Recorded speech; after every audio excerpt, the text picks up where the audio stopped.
वो भी आपको विचार करना है कि हमारे पुराने ऋषि मुनि अभी तक देव दर्शन का नियम लो, रात्रि भोजन का त्याग करो, अभिषेक का नियम लो, पूजन का नियम लो, अथवा कोई भी नियम और संयम का जैन दर्शन में इतना बड़ा महत्व क्यों? क्योंकि जब तक हम किसी चीज के महत्व को नहीं समझेंगे, आखिर कारण क्या है कि ये प्राचीन परंपरा भगवान महावीर ही नहीं, भगवान आदिनाथ स्वामी से चली आ रही है कि देव दर्शन की प्रतिज्ञा करो, रात्रि भोजन का त्याग करो। हाँ, इसका एक बहुत बड़ा कारण है। इसका एक बहुत बड़ा एक कारण है कि नियम जब हम लेते हैं तो देव दर्शन तो हम आधा घंटे में कर लेंगे, लेकिन जब मेरा नियम होता है तो मुझे पुण्य 24 घंटे मिलता है। नियम जब हम लेते हैं तो जहां से हमने नियम लिया, भले ही नियम की परीक्षा ना हो, लेकिन मुझे पुण्य निरंतर मिलता रहता है। ये नियम का कर्म सिद्धांत का एक बहुत बड़ा पार्ट है। आचार्य उमा स्वामी महाराज ने तत्वार्थ सूत्र ग्रंथ में एक सूत्र दिया है कर्म के आश्रम का, क्योंकि कर्म जो है हमारी आत्मा में निरंतर आते हैं और कर्म का उदय भी निरंतर होता रहता है, और हम अपने जीवन में जो भी अच्छा और बुरा फल भोगते हैं वह सब कुछ कर्म का फल ही है। और जो हम अच्छे बुरे भाव कर रहे हैं उन सब के द्वारा कर्म का बंध हो। कर्म सिद्धांत को जब हम पढ़ते हैं और समझते हैं तो समझ में आता है कि जैन दर्शन क्या है। कर्म सिद्धांत जो है वह एक जैन दर्शन के अलावा अन्य किसी भी दर्शन में सामान्य रूप से दिया है, लेकिन जितना सूक्ष्म कर्म सिद्धांत जैन दर्शन में दिया है वह अन्य किसी भी दर्शन में देखने में नहीं आ सकता। क्योंकि जैनों की जो जिनवाणी है, जैनों के जो ग्रंथ हैं, शास्त्र हैं, वे सारे के सारे ग्रंथ और शास्त्र भगवान अरहंत के द्वारा सर्वज्ञ और वीतराग के द्वारा कहे हुए हैं। इस कारण से नान्यतावादी योजना जिनेन्द्र भगवान कभी भी अन्यतावादी नहीं होते। अब संकल्प का क्या महत्व है, क्यों मुझे संकल्प लेना चाहिए, क्यों ऋषि मुनि संकल्प के लिए कहते रहे हैं, इस विषय में आप देखिए कि कर्म के आश्रम के, कर्म के बंध के दो कारण होते हैं, जीव और अजीव। जीव के द्वारा जो कर्म का बंध होता है उसके 108 वेद हुआ करते। आप देखते हैं कहीं भी कोई भी माला में 108 मन के होते हैं। कहा जाए एक माला फेरो मतलब 108 बार नमोकार पढ़ेंगे, एक जाप करने लगाना है 108। ये 108 मन के आखिर क्यों है? इसका एक बहुत बड़ा लॉजिक है कि आत्मा के द्वारा जो कर्म का आश्रम होता है वह 108 प्रकार से होता है। वे 108 प्रकार आचार्य उमा स्वामी महाराज ने, अथवा हम ये कहेंगे कि भगवान महावीर के द्वारा कहा हुआ 108 प्रकार जीवाधिकरण के संरंभ समारंभ आरंभ कृत कार्य तन्मोदना मन वचन काय और क्रोध मान माया लोभ, है ना। क्रोध मान माया लोभ मतलब मन वचन काय, कृत कार्य तन्मोदना, संरंभ समारंभ। मन वचन काय सब जानते हैं, क्रोध मान माया लोभ सब जानते हैं, कृत यानी स्वयं करना, कार्य तो दूसरे से कराना, अनुमोदना यानी करते हुए का प्रशंसा करना। अब सवाल आता है संरंभ समारंभ आरंभ क्या होता है? संरंभ का तात्पर्य होता है जब हम किसी वस्तु के विषय में विचार करते हैं, चिंतन करते हैं, संकल्प विकल्प अंदर अंदर में चलता है, वह होता है संरंभ। और जब तक प्रतिज्ञा रूप नहीं हो जाता है वह, तब तक वह संरंभ कहलाता है।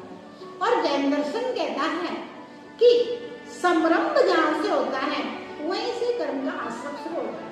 मतलब अगर मैंने सोचा कि मुझे मुझे देव दर्शन करना चाहिए, या मैं देव दर्शन करने जाऊं, या मैं जाऊंगा, ये किसी ने आपसे कहा भगवान के दर्शन का नियम ले लीजिए, अब आपने सोचा कि मुझे नियम लेना चाहिए।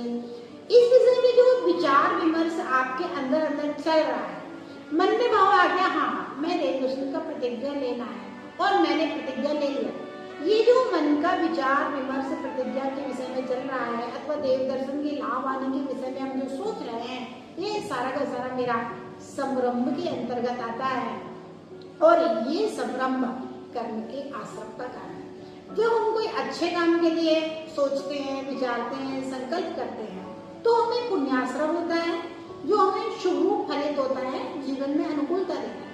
और जब हम बुरे कार्यों के विषय में सोचते हैं, विचारते हैं, संकल्प करते हैं, तो वह संरंभ पाप रूप होता है और मुझे पाप कर्म का बंद करा के भविष्य में पाप कर्म का फल देता है। अब देखिए, जैसे देव दर्शन की प्रतिज्ञा करते हैं, पहले व्यक्ति सोचेगा, विचारेगा, जैन दर्शन के विषय में उसकी श्रद्धा, विश्वास, पता नहीं कितने सारे संकल्प विकल्प उसके मन में लगेंगे, चलते रहेंगे, तो वह दर्शन का नियम ले पाएगा, है ना। और आप देखते हैं ना, हम लोग हमारे यहाँ मेरी भावना, हमारे भावना, समाधि भावना, वैराग्य भावना, 16 कारण भावना, ये सब भावनाएं भी संरंभ का ही एक रूप है ना। इन भावनाओं को भाने से, सोचने से, विचारने से हमारे संकल्पों को शक्ति प्रदान होती है, हमारे संकल्पों में दृढ़ता प्रदान होती है।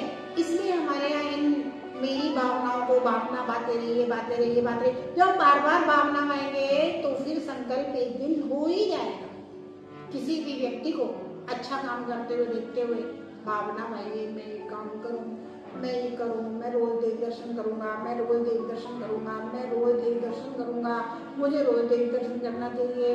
जब ये भावना हम आते हैं तो निरंतर पुण्य कर्म का आश्रम उत्तरोत्तर बढ़ता रहता है। और जब हमने संकल्प कर लिया कि हाँ अब हमें रोज देव दर्शन करना है, हे गुरुवर हम प्रतिज्ञा करते हैं श्रीफल में करके एकदम संकल्प करते हैं मैं रोज देव दर्शन करूं। जब ऐसा संकल्प किया जाता है तो उस समय से पुण्य कर्म उसका तीव्रतम बढ़ता जाएगा। दर्शन तो थोड़ी देर करेगा, पुण्य उसके लिए 24 घंटे मिलता है।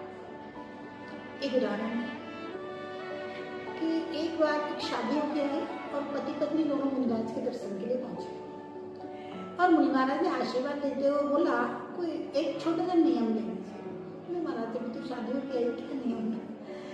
महाराज ने कहा रात्रि भोजन का त्याग कर दो। लो अभी रात्रि भोजन का त्याग कैसे संभव है? ये तो संभव ही नहीं। फिर महाराज कुछ ज्ञानी थे, अवधि ज्ञानी थे, उन्होंने सोचा विचारा उनके कल्याण के बारे में और ये कहा अच्छा एक काम करो, तुम रात में सोते सोते तो नहीं खाओगे? नहीं माने सोते सोते कौन खाता है?